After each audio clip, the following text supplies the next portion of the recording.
बोलिए सतगुरुदेव की जय।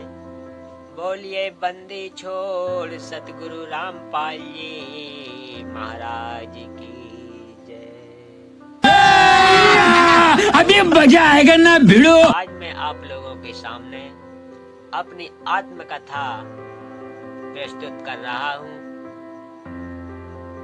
तो अगर आप हमारे चैनल पर नए हैं तो हमारे चैनल को प्लीज सब्सक्राइब कर लें, बेल आइकन दबा के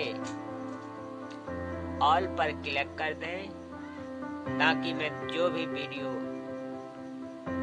डालूं उसकी नोटिफिकेशन आप लोगों तक पहुंचे। तो चलिए शुरू करते हैं। सत्य साहेब, नाम लेने से पहले हम भूतों की पूजा करते थे।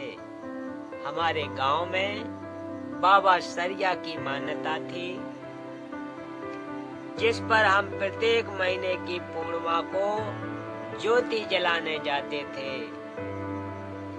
हम शुक्रवार, जन्माष्टमी, शिवरात्रि का व्रत भी करते थे। पितरों का पिंडदान और श्राद्ध भी निकालते थे। फिर भी हमारा घर बिल्कुल उजड़ चुका था।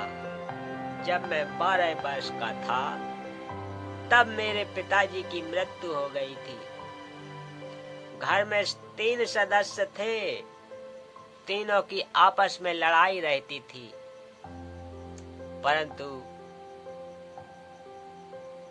तीनों को भूत प्रेत बहुत दुखी किया करते थे और तीनों बहुत ज्यादा बीमार रहते थे। पहले डॉक्टरों को दिखाया पर कोई आराम नहीं हुआ।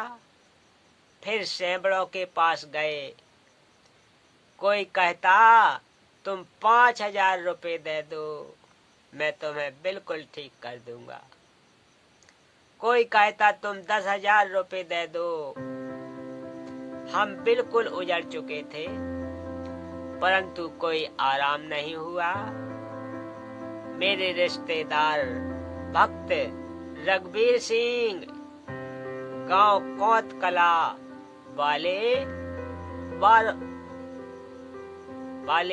वालों के बार बार कहने से मेरी माताजी ने सन 1996 में संत रामपाल जी महाराज से नाम ले लिया।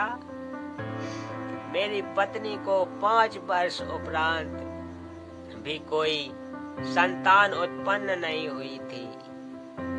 मेरी माताजी के कहने से मेरी पत्नी ने भी संत रामपाल जी महाराज से नाम ले लिया। नाम दान लेते ही वर्ष के अंदर मेरी पत्नी ने एक लड़के को जन्म दिया। मेरा भगवान से विश्वास उठ चुका था, इस कारण मैंने नाम नहीं लिया और अपनी माता व पत्नी को भी संत जी के पास जाने से मना करता रहा। मेरा लड़का जो 15 दिन का था बहुत ज्यादा बीमार हो गया।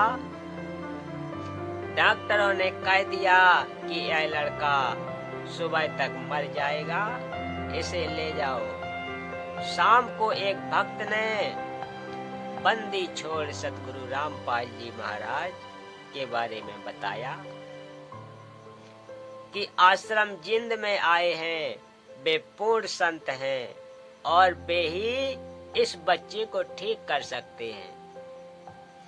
हम डॉक्टरों और सैंबड़ों के पास जा जाकर थक चुके थे। मेरा भगवान से विश्वास उठ गया था।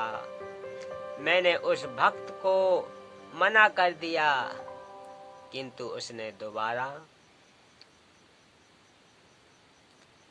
फिर प्रार्थना की कि वे स्वयं बंदी छोड़ भगवान ही धरती पर आए हुए हैं। यदि वे दया कर दें तो यह लड़का ठीक हो सकता है। उस भक्त के इतने विश्वास के साथ कहने पर मैंने अपनी माताजी को अनुमति दे दी। मेरी माँ ने लड़के को ले जाकर सतगुरु रामपाल जी महाराज के चरणों में रख दिया और रोते हुए प्रार्थना की कि महाराज जी, यह बच्चा मर चुका है, अब आप ही इसे ठीक कर सकते हैं। तब बंदी छोड़ सतगुरु रामपाल जी महाराज ने कहा कि कबीर परमेश्वर की रजा से यह ठीक हो जाएगा। अगले दिन जब बच्चे को मरना था, वह ठीक हो गया। बोलो बंदी छोड़ सतगुरु रामपाल जी महाराज की जय। हमारा उजड़ा हुआ घर बंदी छोड़ सतगुरु रामपाल जी महाराज की कृपा से दोबारा बस गया। इतना चमत्कार देखकर भी पाप कर्मों की वजह से मैंने नाम नहीं लिया और पूर्व वाली पूजा तथा भूतों की पूजा ही करता रहा। हमारे घर पर बंदी छोड़ गरीबदास जी महाराज की वाणी का पाठ संत रामपाल जी महाराज करते थे और मैं बाहर जाकर शराब पीता था। फिर एक वर्ष बाद एक दिन हमारे घर पाठ हो रहा था। तब शाम को बंदी छोड़ सतगुरु रामपाल जी महाराज ने सत्संग किया। तब मैंने सत्संग सुना और नाम भी ले लिया। फिर हमारे घर में दुख नाम की चीज नहीं रही। मेरी माताजी ने किसी के बहकावे में आकर नाम खंडित कर दिया। कुछ समय पश्चात सन 2000 में मेरी माँ को अचानक पैर में जलन होने लगी। डॉक्टरों को दिखाया। उन्होंने बताया कि इसे ब्लड कैंसर है, यह 10-15 दिन में मर जाएगी। अगर पीजीआई चंडीगढ़ में ले जाओ तो वहाँ 1.5 लाख रुपए लगकर यह ज्यादा से ज्यादा 1 साल तक जीवित रह सकती है, परंतु दर्द कम नहीं होगा। बंदी छोड़ सतगुरु रामपाल जी महाराज ने बताया कि आपकी माताजी ने नाम खंडित कर दिया है। जैसे बिजली का बिल न भरने से कनेक्शन कट जाता है, जिससे विद्युत से मिलने वाला लाभ बंद हो जाता है, उसे फिर सुचारू करवाना पड़ता है। मेरी माताजी ने अपनी गलती की क्षमा याचना की। महाराज जी ने दोबारा नाम दिया तथा सिर पर हाथ रखा। सिर पर हाथ रखते ही पैर की जलन व दर्द बंद हो गया। फिर लगभग 2 वर्ष के बाद जाड़ पड़वाने की वजह से जाड़ में से खून निकलने लगा। डॉक्टर ने दवाई दी और टाँके भी लगाए, परंतु खून निकलना बंद नहीं हुआ। फिर डॉक्टर ने इसकी बीमारी चेक की और बताया कि इन्हें ब्लड कैंसर है और अब वह फूट चुका है। अब यह ठीक नहीं हो सकती, इसे घर ले जाओ। यह खून निकलने से 2 दिन में मर जाएगी। फिर अगले दिन इसके पेशाब और लेटरिन में भी खून आना शुरू हो गया। तब मैंने सतगुरु रामपाल जी महाराज को फोन से बताया कि डॉक्टर ने कहा है कि ये 2 दिन में मर जाएगी। तब सतगुरु रामपाल जी महाराज ने कहा कि बंदी छोड़ जो करेंगे ठीक करेंगे, फिर अगली रात को 2 बजे यमदूत उसे लेने के लिए आए।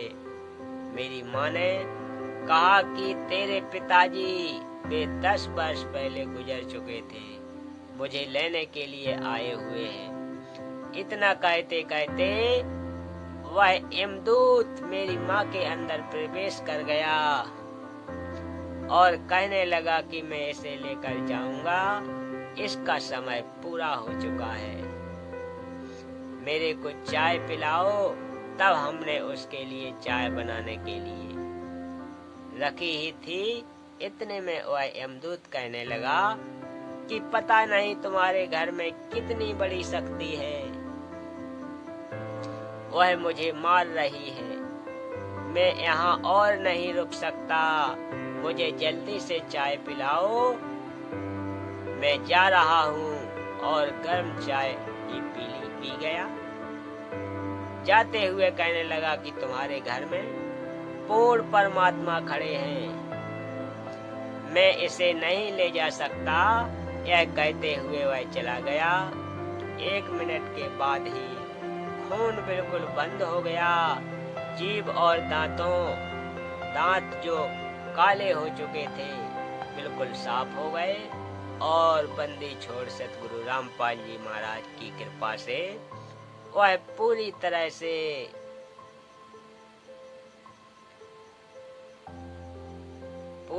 से पहले से भी स्वस्थ हो गई। परमात्मा कबीर साहब जी ने मेरी माता जी की मेरी आयु बढ़ा दी। मेरी माता जी की आयु 5 वर्ष बढ़ा दी। 24 जुलाई 2005 को सत्य भक्ति करके सतलोक प्रस्थान किया। बोलो बंदी छोड़ सतगुरु रामपाल जी महाराज की जय। तो भक्तों, आज की कथा का समापन यहीं करते हैं। मिलते हैं अगली कथा में। तब तक के लिए सत साहेब।